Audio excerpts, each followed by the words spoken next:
Bom, pessoal, então, continuando aqui, né, a nossa unidade, a gente vai falar um pouquinho sobre a educação à distância em metodologia, modalidade ou tecnologia, tá bom? Nós temos outro pensador, tá, estudioso sobre a educação à distância, é uma discussão feita por Nick Scale, de 1999, que ele defende essa educação à distância como a tecnologia da esperança, tá bom?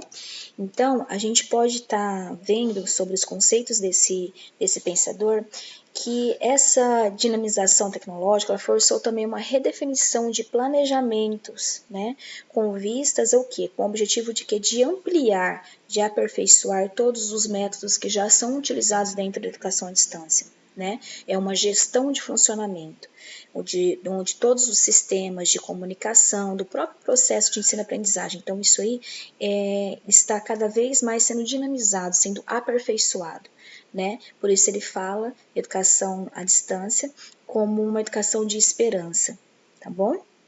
Segundo esse pensador, certo? A gente pode ter também aqui uma reflexão que vai ser sobre uma questão que a gente vai estar falando junto com vocês, né, a partir de todos os conceitos que já foram dados, né, dentro desse módulo, para definir essa educação à distância e com base na experiência que vocês, alunos, já estão vivendo dentro do Profuncionário, dentro do nosso sistema Moodle, né, do Ava Saber, vocês vão estar respondendo uma questão lá dentro do nosso sistema, tá bom?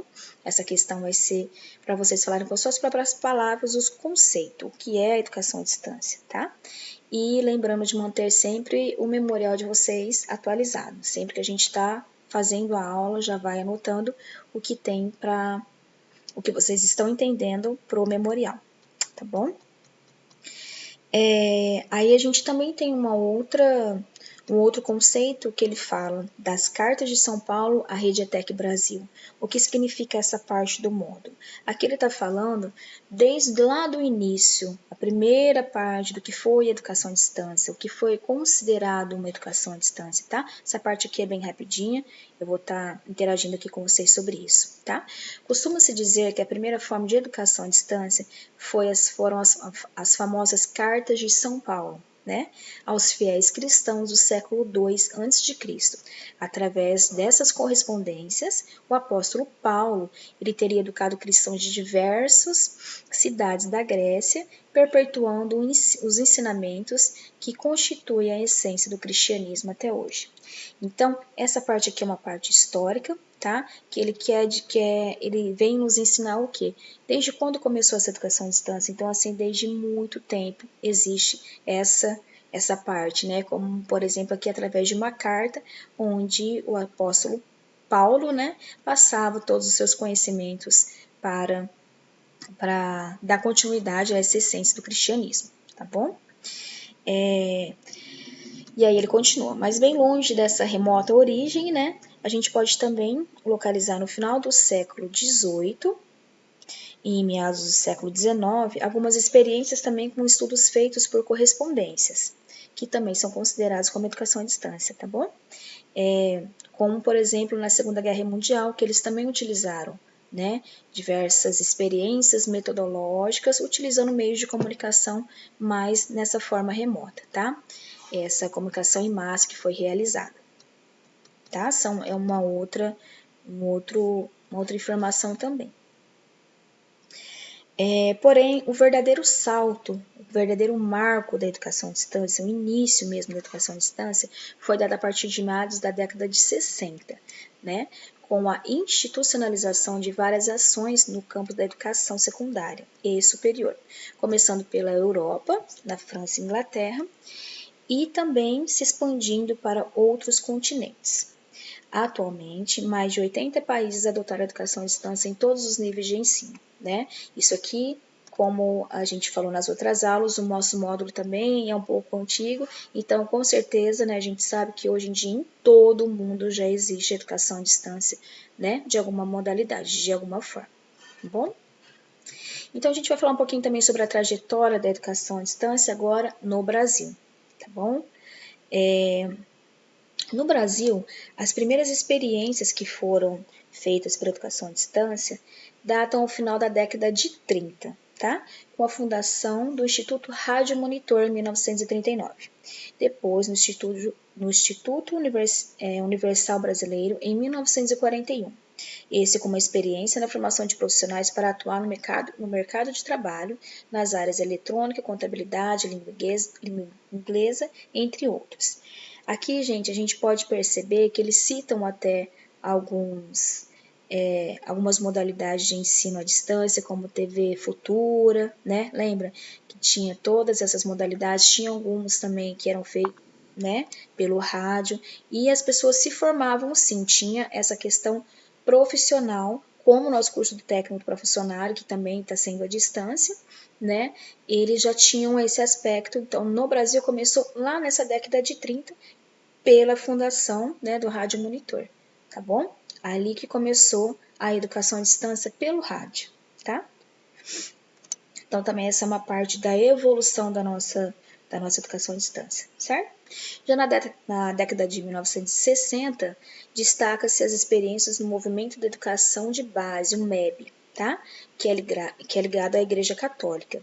Ele atuava na alfabetização dos jovens e adultos e vinculava as aulas através do rádio. Então, as aulas também eram transmitidas através de rádio, alfabetizando grande parte desses que residiam na zona rural e que estavam excluídos do sistema presencial de ensino. Então, vocês podem perceber que também toda essa parte da população foi beneficiada com esse movimento, né? O MEB, Movimento de Educação de Base, tá bom? Foi também um outro marco da educação à distância no Brasil. A gente está falando alguns aspectos, algumas passagens, né, da história para conhecimento de todos vocês, tá bom?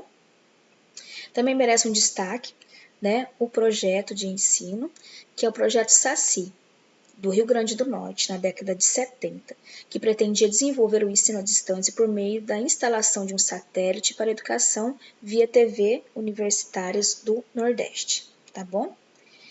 Aí a gente tem outros centros educativos no Maranhão, Rio de Janeiro, tá? Ele cita algumas outras informações sobre institutos que também foram desenvolvidos, tá? Para a educação à distância, tanto pelo rádio como pela TV. E aí foram se desenvolvendo cada vez mais essa educação à distância, certo? Já na década de 90, muitas experiências governamentais e não governamentais e privadas foram sido implementadas com sucesso, tá? Particularmente as experiências voltadas para a formação continuada de professores, que teve uma grande evolução, um grande sucesso nessa parte, tá bom? Por exemplo, o que eu tinha falado para vocês, o programa Salto para o Futuro. Alguém conhece o programa Salto para o Futuro? Né? Na TV Futura? Então, ele foi um dos programas que teve mais sucesso nessa parte de educação à distância e que teve formação continuada para esses professores, tá bom? A criação pela Secretaria Nacional de Educação à Distância e o lançamento também da TV Escola, além de várias experiências bem-sucedidas como o LED, que é o Laboratório de Educação à Distância da Universidade de Santa Catarina, tá bom? Que é um outro aspecto importante também. Agora a gente vai falar um pouquinho sobre o ensino, a educação à distância e o ensino presencial, a diferença entre a educação à distância e o ensino presencial. Bom, pessoal, aqui eu vou ser breve. A gente tem como um marco principal, né?